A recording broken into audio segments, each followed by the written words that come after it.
Hey guys, my name is Nick Stoya with Stoya Wood Design. I want to welcome you to my new YouTube channel and really appreciate you taking the time to see what this is all about. Look forward to sharing some upcoming DIY builds with you, as well as some locally commissioned pieces that I'll be doing for clients here in the Indianapolis area. So in this first episode here, I've recently completed a DIY built-in for a mudroom.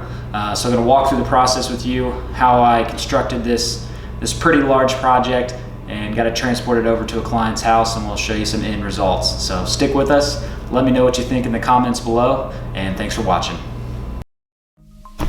I started this project out by taking my two 1x8 pine boards and ripping them down to their finished size of 1x6 on my Delta table saw. I then went ahead and sanded them down with 120 grit sandpaper, followed by using my Craig Jig R3 to drill in some 3/4 inch pocket hole screws, which I would use along with some tight bond wood glue to join my bench top together.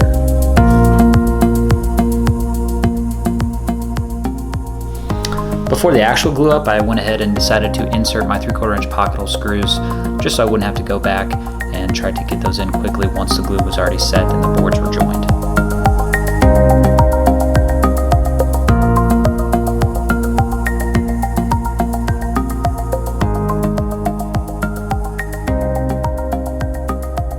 With the bench top complete, I can now move on to ripping down my 3/4 inch plywood sheets to their approximate size using my Bosch circular saw and bore a 55 inch track clamp.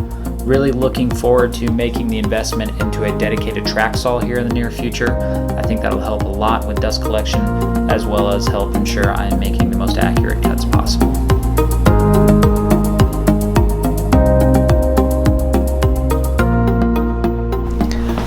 With the plywood sheets cut down to their correct height, I could go ahead and take them over to my table saw and rip them down to their final width. This would make up both the top and bottom support braces for the built-in.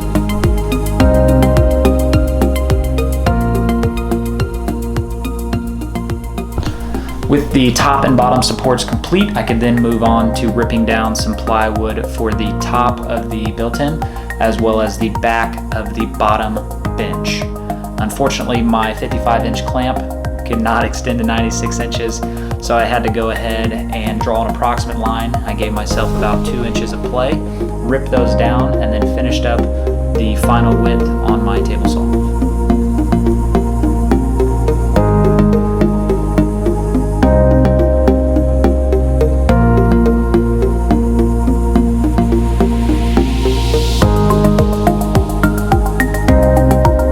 Once I had both the top and back support pieces cut down to their final width, I went ahead and took them over to the Bosch miter saw and cut them down to their final length. With the main support pieces complete, I could then move on to drilling my pocket holes for both the top and bottom support pieces.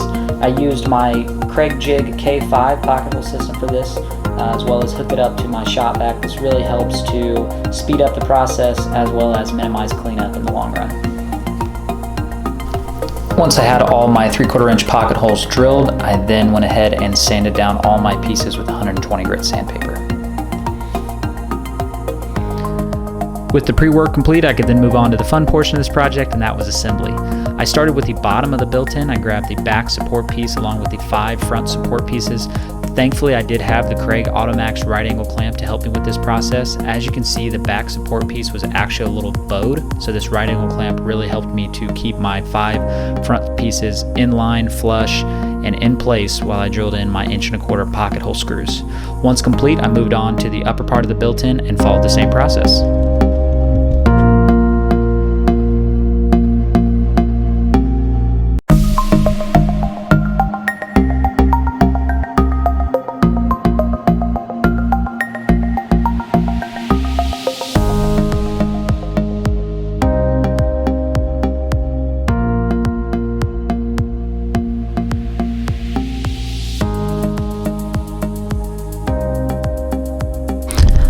With both frames assembled, I could then move on to ripping down some 1/2 inch sheets of plywood for the back of the upper built-in. Unfortunately, due to the size of the piece, I did have to use 2 sheets of 1/2 inch plywood. As you can see here, I'm using my Bosch circular saw with bore clamp to cut these down to the correct length. I then had to run the bottom panel through my Delta table saw to get it to the correct width.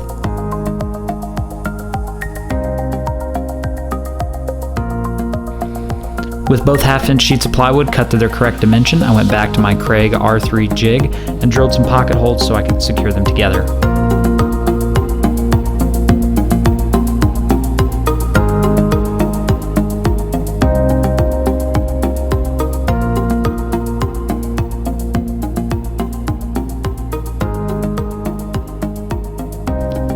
With the back panel complete, I then secured it to the back of the upper built-in using 18-gauge brad nails.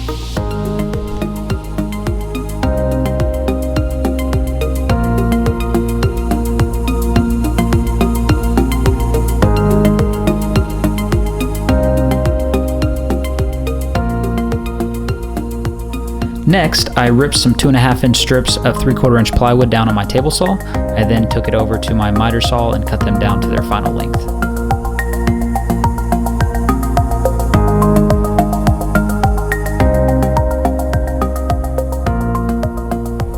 I then glued and brad nailed these two pieces to the top of the upper built-in. This allowed me to mount my crown molding flush with the 1x2 trim I was going to be installing shortly.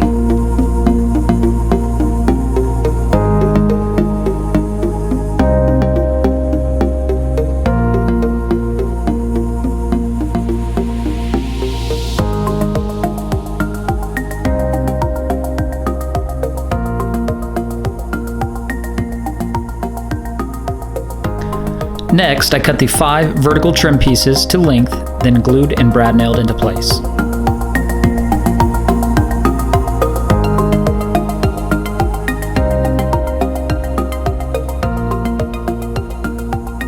I then repeated the same process for the lower built-in, starting with the horizontal trim runner followed by the 5 vertical trim pieces.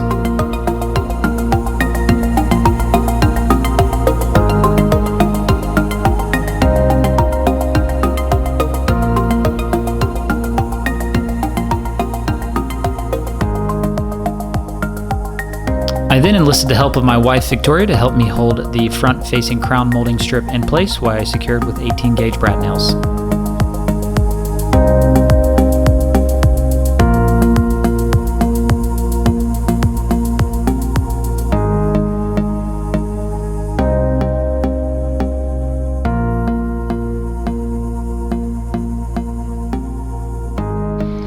With the installation of the crown molding complete, I then cut to length some 3/4-inch trim pieces to attach to the sides of the built-in. This would act as a layer to cover up the plywood layers so they could not be seen.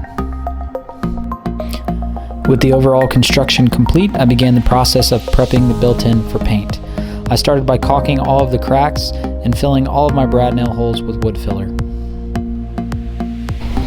Next, I used my Graco TrueCoat 360 DS paint sprayer to apply 2 coats of primer, followed by 2 additional coats of paint, which was provided by the customer.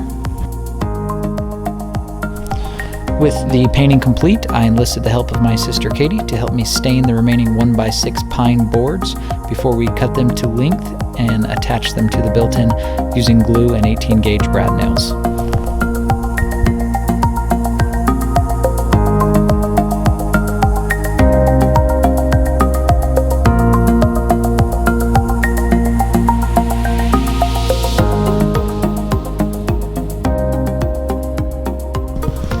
With the upper portion of the built-in nearly complete, the final steps were to add the 8 coat hooks to the built-in, 4 of which went onto the pine boards, with 4 more attaching to the sides of the vertical support braces. And finally, the last step of this project was to install the bench top using 1.25-inch pocket hole screws. And with that, this project is complete. I couldn't be more happy with how this project turned out. The customer loved the built-in once we got it installed in their home. I've included a couple pictures so you can see the end result, and I really appreciate you taking the time to view. Again, thank you for watching Stoya Wood Design. My name is Nick Stoya. Look forward to your comments below, and please subscribe for more videos, which will be coming here in the near future.